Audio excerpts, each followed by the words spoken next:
Mano, babo kabayan, kamusta kayo po? My name is Louie and welcome to Pampanga, where we discover great places for you to check out. For today's vlog, I'm really excited because for the second time, or I think it's our third time to visit Roberto's Coffee and Tea Restaurant dito po sa Dolores, City of San Fernando, Pampanga. I'm really excited because they really serve great food here. Makakausap din natin ng owner si Sir Robert just to let us know about more of the business. But before that, tingnan natin yung mga pagkain. Tara, let's go!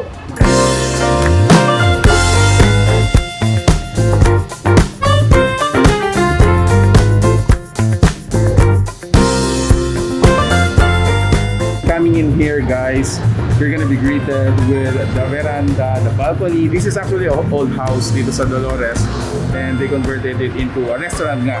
Yun, we have open area dining. So they have a section here. Meron din dun sa likod. So meron din naman tayong enclosed dining area which is dun tayo kakain kasama ni Sir Robert.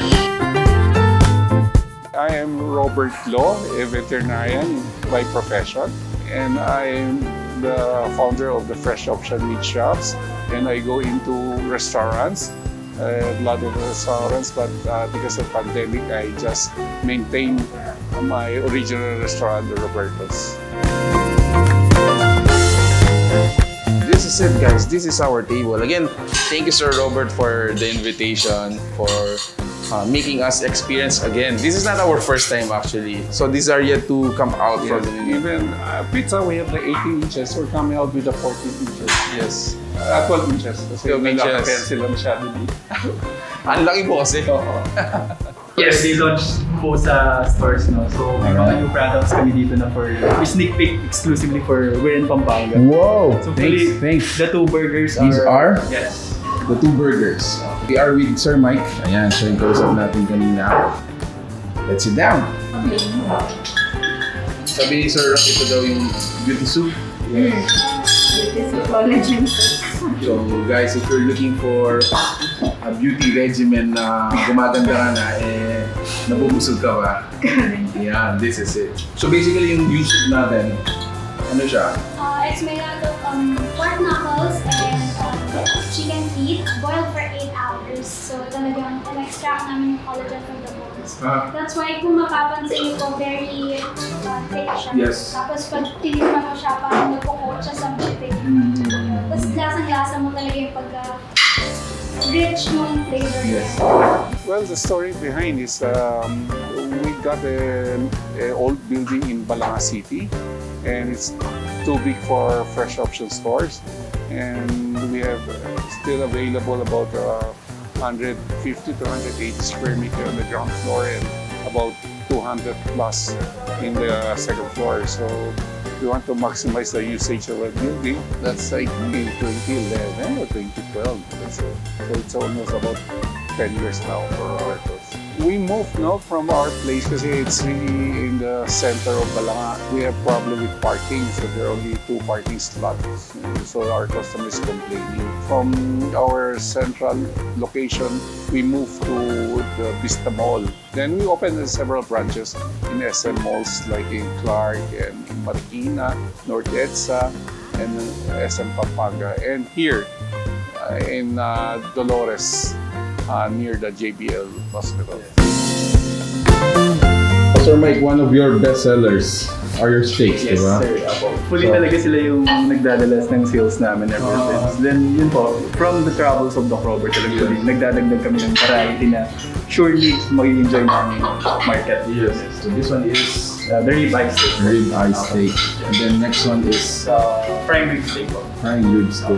And then the other side, porterhouse. If you were to ask, which one is your favorite? Pinaka-gusto ko si rib-eye. Rib-eye. Siyempre. Mas good kasi siya. Siyempre. Malambot naman sila lahat, pero I enjoy it talaga fully.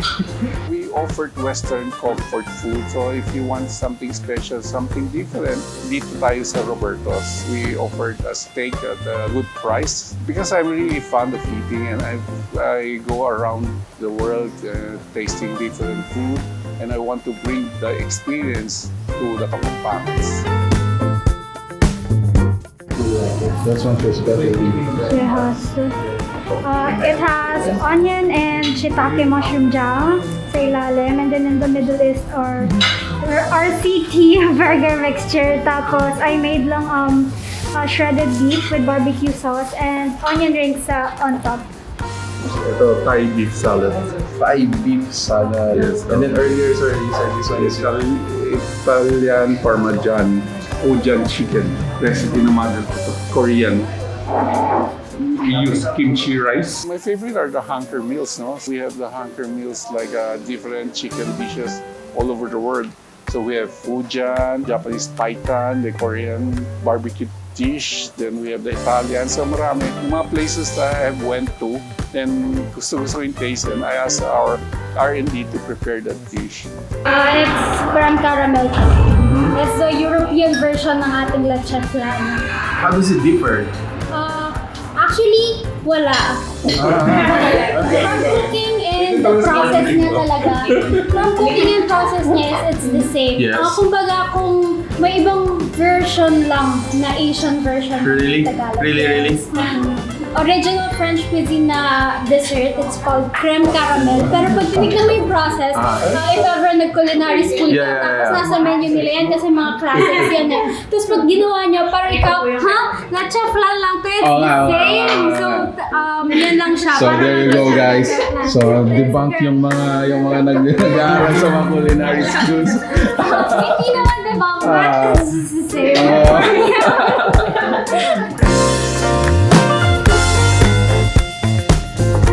Talagang you have to follow your passion, no? May mga business na start ko, it's not really my passion. Being a vet, no? My first business is a veterinary clinic. Pero I'm not really into small animal medicine. So medyo nabobore ako dyan. So I look for my passion. I really more of a animal or food production. Kaya medyo nasiyahan ako. Then I want to explore many things. Dahil nga nasa livestock business ako, we have difficulty of selling our products, and that's why we have our meat shop. There are still several dishes na gusto ko ma-explore. That's why I went into the restaurant business. Follow your passion. Parang hindi ka nagtatrabaho eh. It's as simple as parang nagbabanjing ka lang if you like what you're doing.